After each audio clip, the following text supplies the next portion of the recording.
Progress equals happiness. And if we can make progress on a regular basis, we feel alive. And that's why at the beginning of the year, we get this thing like, okay, I can have this fresh start. I can really do what my soul desires. I can expand. I can grow. I can improve. I can change.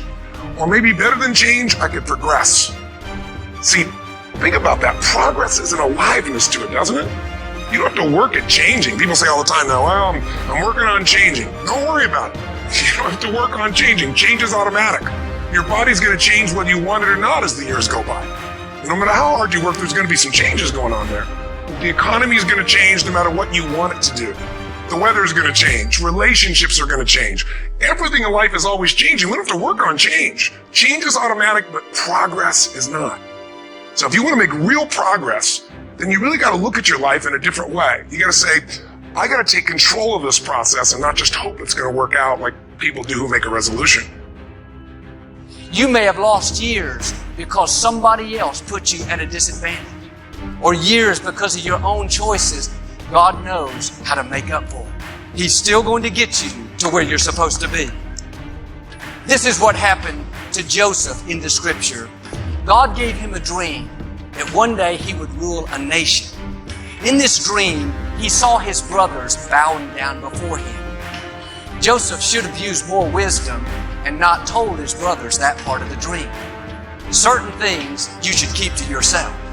Some people can't handle what God's put in you. They won't celebrate you. They'll be jealous, find fault, be critical.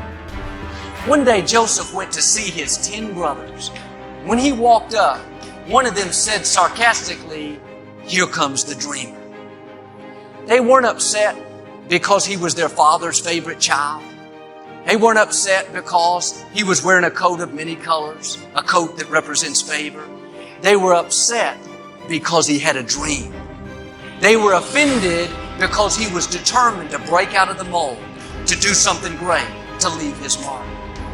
They would have been fine if he was content to be average, to accept the status quo. But when you stir up what God's put on the inside, believe that you have seeds of greatness, believe that you can overcome that illness, break the addiction, pay your house off, be blessed in spite of past mistakes, let me warn you, everybody will not celebrate you. When you have a dream, you're going to have some detractors. People will get jealous, try to make you look bad, try to talk you out of it. Say things like, "You really think you can get that promotion? You don't have the experience, the talent. I don't think so. You really think you're still going to get married? You've tried 3 times, hadn't happened yet. You're getting kind of old." Let that go in one ear and out the other. People don't determine your destiny. God does. You have to own your own happiness. Take it away from other people demanding that they make you happy. Your kids are not going to make you happy. Your spouse is not going to make you happy. A big house is not going to make you happy. Own your own happiness and be responsible for doing those things that bring joy into your own heart, independently of life and people and money and all of that stuff. Right. It doesn't necessarily give you a happiness. You have to take responsibility of that peace and that joy that lives inside of your heart and not inside of your stuff. That's what hope is. Imagining and then fighting for and then working for what did not seem possible before. That's leadership. John F. Kennedy didn't look up at the moon and say, "Oh, that's too far." There is a moment in the life of every generation when that spirit of hopefulness has to come through if we are to make our mark on history.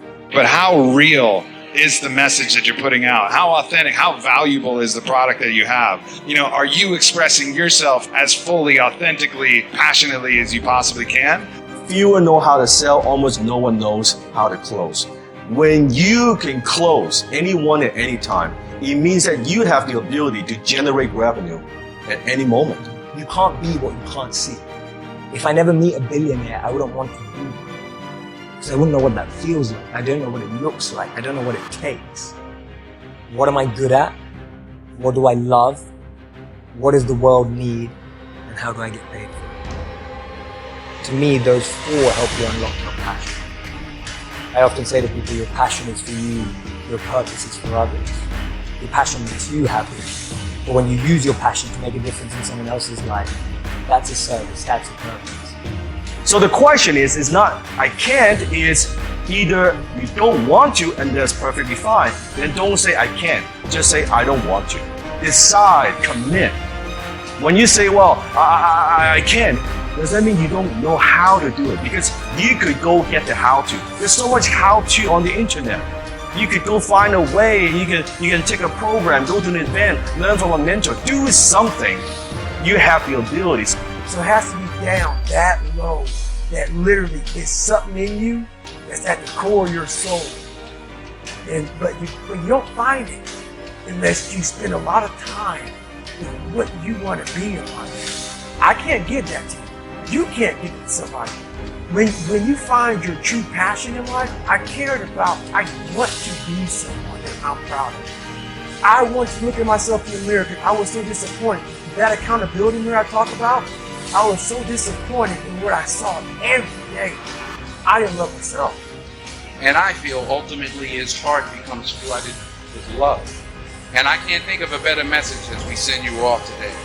To not only take risks, but to be open to life, to accept new views, and to be open to new opinions. While it may be frightening, it will also be rewarding. Because the chances you take, the people you meet, the people you love, the faith that you have, that's what's going to define you.